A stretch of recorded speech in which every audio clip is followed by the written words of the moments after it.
अस्सलाम वालेकुम गाइस, आज मैं लेके आई हूँ आपके लिए फ्राई किए हुए टिंडे। आपने हर तरह के टिंडे खाए होंगे, ये इस तरह के भी टिंडे खाएं, इंशाल्लाह से आपको बहुत पसंद आएंगे। ये देखिए हमारे पास आयल है, आयल में हमने ये टिंडे डाले हैं, इनको हमने फ्राई करना है। ये जो हम टिंडे बनाएंगे इसका कच्चापन जो है ना, इसका कच्चापन ख़त्म हो जाएगा और इसके फ्राई करने के बाद मैं आपको बताती हूँ। ये देखें गाइस, हमने जो टिंडे थे वो हमने फ्राई करके रख लिए हैं। अब उसी तेल में हमने प्याज डाली है और ये देखें हम इसको प्याज को फ्राई करते हैं। जब ये ब्राउन हो जाएगी उसके बाद मैं आपको बताती हूँ कि क्या करना है इसका। माशाल्लाह से ये फ्राई किए हुए टिंडे आपको बहुत मज़े के लगेगा, इसका जायका भी चेंज हो।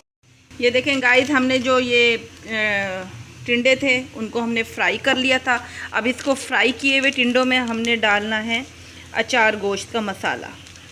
ये देखें हमने इसमें ऐड किया हुआ है, ये हमने सारा का सारा एक पैकेट साशा ले लें।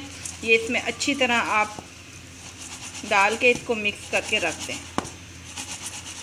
जितनी देर हमारा मसाला तैयार होगा ये इसमें इसको पड़ा रहने दें। अब ये देखें वो प्याज जो मैंने की थी ना, ये मैंने ब्लेंडर से इसको अच्छी तरह बारीक कर लिया है और इसके बाद ये हमने अदरक लहसुन का पेस्ट और नमक और टमाटर ये हमने इसमें ऐड करने हैं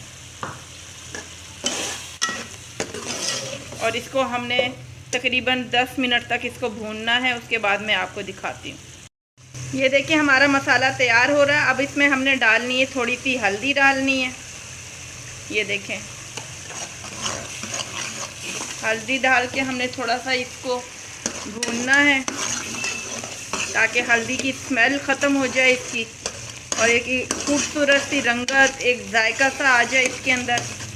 ये देखें जो टमाटर, ये देखें गाइस, अब हमारे मसाले ने भी घी छोड़ दिया है और हमारे जो टमाटर हैं वो भी तैयार हो गए। अब ये देखें जो हमारे पास हमने अचार गोश्त का जो हमने टिंडों में ये मिलाया था वो हमने इसमें डालना है और थोड़ा सा पानी ऐड करना है। हमने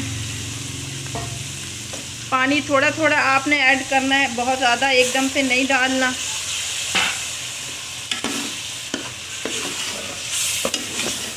यकीन करें मेरे बच्चे टिंडे नहीं खाते थे। टिंडे का नाम सुनते ही वो बस कहते थे हम तो आज बाहर से कुछ मंगवा लें लेकिन टिंडे नहीं खाने। इस तरीके से आप बनाएं, इंशाल्लाह से मुझे यकीन है कि आपकी फैमिली का हर मेंबर आपसे कहेगा कि आज तो टिंडे बनाए, हमने टिंडे खाने।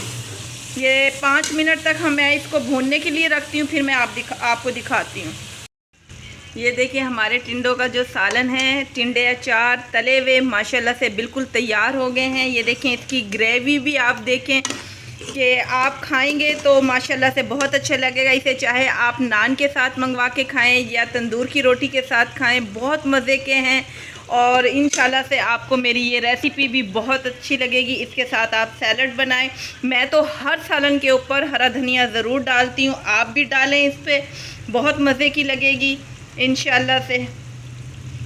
अपनी दुआओं में मुझे याद रखा करें, लाइक और सब्सक्राइब ज़रूर किया करें। मुझे इंतज़ार होता है आपके अच्छे से कमेंट्स का और सब्सक्राइब का। ओके, अल्लाह हाफिज़।